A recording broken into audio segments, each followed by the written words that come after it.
So, links in the wind energy chain. In Iowa, EP Squared, that's Electrical Power Products, supplies relay panels to Mid American Energy, the state's largest wind farm operator, as well as to another wind energy developer that's building wind farms throughout the Midwest. Electrical Power Products is one of 80 companies that form the links of a wind energy supply chain stretching across Iowa. The companies were identified in a report recently published by the Environmental Law and Policy Center, ELPC, a Chicago-based nonprofit organization that advocates environmentally friendly business strategies. And so I'll show the study. All right, there we go.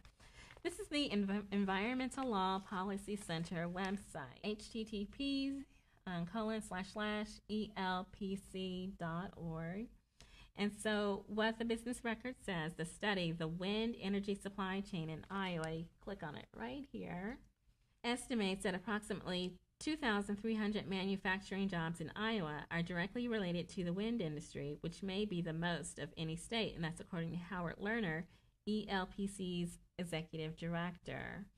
And so the subtitle on that is New Jobs and Clean Energy for the Midwest. You can download that report and you can see good for manufacturing jobs, good for economic growth, good for our environment. And so I think that's something we can all take a look at and learn from. But I'll go on, and it says that Iowa has benefited from good state incentive programs and policies that have encouraged strong growth by wind energy companies. And that's according to Lerner. What's needed is the continuation of good policy that will continue to drive development. He said, it's part of the economy we need to be smart about. And so among the state policies that have made a difference are the Renewable Energy Production Tax Credit Program, as well as a sales tax exemption on wind energy equipment and all materials used to build wind energy projects. And in the second episode of Blue.Green.Fusion, we did talk about wind energy, and we did look at a report from the Environmental Law Policy Center. It was from October 1st. And so this is a more recent report, but it did go through and discuss which tax policies and incentives were developed in each state. And Iowa had quite a few that had a direct effect on development of our wind energy industry. On average, the business record goes on to say, wind energy accounts for approximately 19% of the electricity generated annually in Iowa. And that's according to the latest estimates by the Iowa Utilities Board. 3 years ago, the average was just 6%, which means that wind energy use has tripled in 3 years. And that's very significant. Worldwide, Goyan has supplied, and this is a wind energy company here in Iowa, has supplied more than 4,000 elevators for wind energy projects. That's including more than 500 elevators purchased by U.S. wind farms, and the trend suggests that future sales will be strong. The company currently has 2 teams of 3 technicians working in the field out of Ankeny. Early next year, it plans to hire 2 salespeople, one for wind projects and another for industrial elevator sales, as well as a person to focus on building a local supplier network, very important for components. And as we can see from the article we just read from the New York Times about China, it's very crucial to have local component manufacture and supply. Within a few years, ARB expects to have a workforce of about 25 people in place. Currently, we purchase 15 to 20% of components for our elevators in the United States. Our goal is to increase that percentage to approximately 50%. The goal is to buy as locally as we can to reduce costs and improve quality. And I hope that they are able to not only meet that goal, but exceed that goal just for the benefit of the Iowa economy. And so we can see the relevance of wind energy, particularly for Iowa. We can see how policy plays an important part in the success of wind energy development. And I do have another article from today's Des Moines Register. I'll put it there. Ruling, wind line costs can be passed on to states. And so we did discuss that earlier. The Des Moines Register did examine the issue of transmission being one barrier to wind development in the Midwest. Transmission of wind energy is expensive. The electrical lines need to be updated and upgraded to include wind power. And so there are many companies that are working together to figure something out in order to get our wind energy from the Midwest to the East Coast, possibly.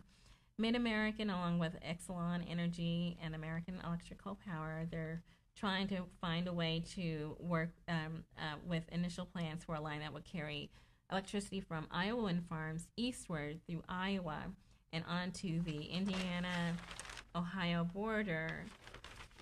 And I'm going to put the little map that they have, and that's from today's paper if you have a chance to look at it. This is how they propose that it'll look. This is Iowa, and this is their proposed line going eastward through parts of Illinois to Chicago and then on through Ohio. Something to consider, it would take cooperation, multi-state cooperation between governors.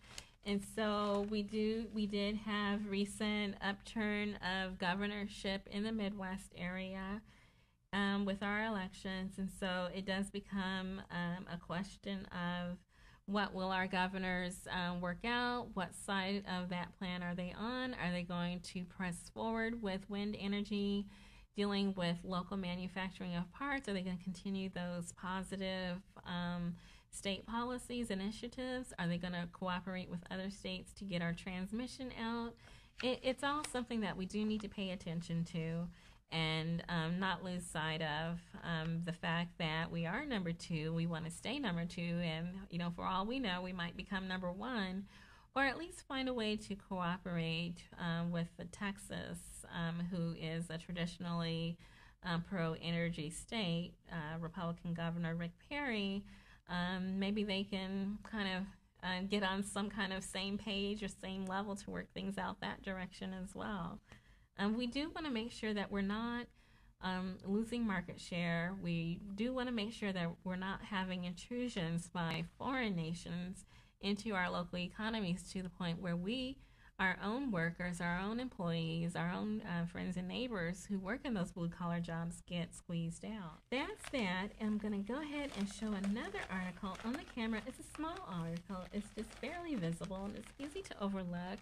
This is from the Des Moines Register. This is from the Wednesday, December 8th.